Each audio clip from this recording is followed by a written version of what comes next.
তোর বাবা একটা খারাপ লোক আর তুইও একটা খারাপ লোক, তোর সাথে খেলবো না। তুই এখানে থাকতে পারবি না, এখনই চলে যা। বিদায় বাবা, আমি অনেক ক্ষুধার্ত।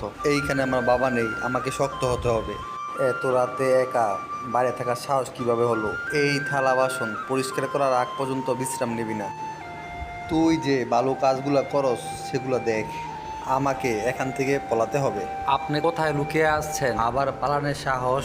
সাবধান, তোর জীবন ঝুঁকির মধ্যে আছে। তাড়াতাড়ি কর, সবজি ধুয়ে শেষ কর। কে আমাকে বাঁচাতে পারে এই কষ্টের হাত থেকে? কেন মনে হলো কেউ কাঁদছে? আমাকে কেউ লোহার খাঁচা থেকে মুক্ত করো। আমি যে ঠিকানাটা দিয়েছি এই ঠিকানাটা মতো ফুল টিম নিয়ে চলে আসো, এখানে গন্ডগোল লাগছে। কেউ যেন পালাতে না পারে, সবগুলোকে আটকাও, সবগুলোকে ধরো। তুমি বের হয়ে আসো, তোমাকে ডাক্তারের কাছে নিতে হবে, ট্রিটমেন্ট করাতে হবে। ডাক্তার ওকে তাড়াতাড়ি ট্রিটমেন্ট করুন। আর ও সবগুলোকে জেলবন্দি করো। যাও, তোমার বাবার কাছে তুমি ফিরে যাও, তুমি তোমার বাবার করে যাও। ধন্যবাদ পুলিশ স্যার।